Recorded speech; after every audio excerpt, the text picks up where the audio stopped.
Saudara-saudariku terkasih, salam berkah dalam. Sudahkah kita memberi senyum hari ini?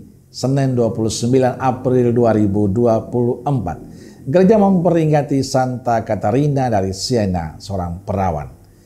Kita awali permenungan kita dengan tanda kemenangan Kristus dalam nama Bapa dan Putra dan Roh Kudus. Amin.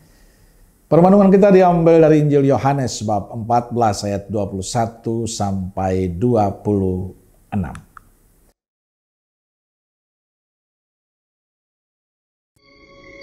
Barang siapa memegang perintahku dan melakukannya, dialah yang mengasihi aku. Dan barang siapa mengasihi aku, ia akan dikasihi oleh Bapa-Ku, dan aku pun akan mengasihi dia, dan akan menyatakan diriku kepadanya.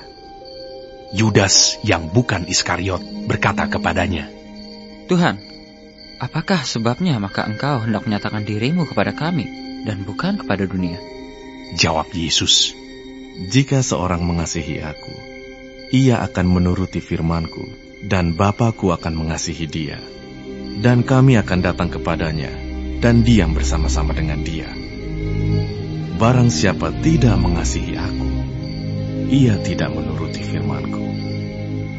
Dan firman yang kamu dengar itu bukanlah daripadaku, melainkan dari Bapa yang mengutus aku. Semuanya itu kukatakan kepadamu, selagi aku berada bersama-sama dengan kamu.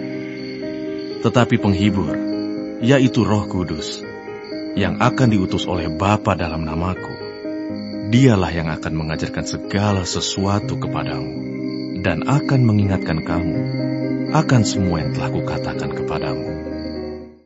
Saudaraku terkasih, ada pertanyaan penting yang disampaikan Yesus sebelum berpisah dengan para muridnya. Apakah mereka sungguh mengasihinya?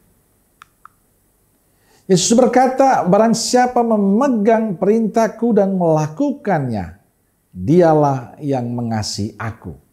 Dan barang siapa mengasihi aku, ia akan dikasihi oleh Bapa-Ku, dan aku pun akan mengasihi dia dan akan menyatakan diriku padanya.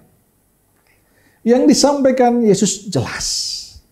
Kalau kita menyebut diri kita muridnya, itu berarti kita sungguh mengasihinya.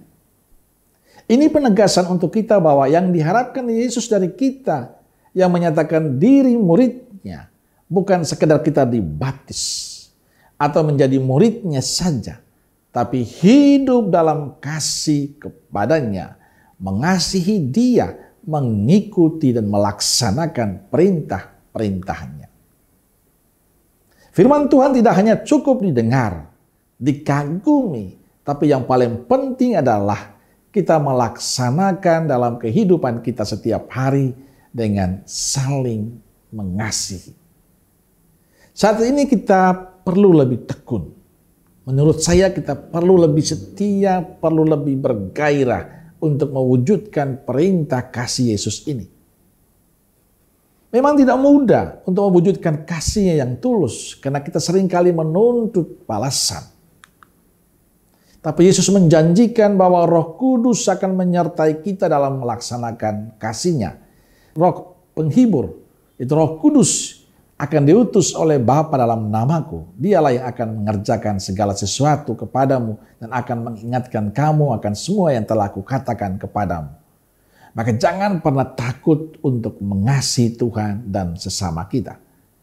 Hari ini kita diingatkan oleh Yesus, kalau kita mengatakan saya murid Yesus, tandanya adalah kita semakin mencintai, mengasihi dia, dan hidup sesuai apa yang dikehendaki oleh Yesus, hidup sesuai dengan apa yang dilakukan oleh Yesus.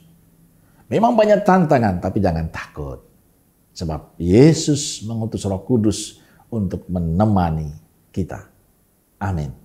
Semoga Allah yang Maha Kasih memberkati saudaraku sekalian, Bapa, Putra, dan Roh Kudus. Amin. Roh Kudus Nazaret, doakanlah kami. Amin. Berkah dalam.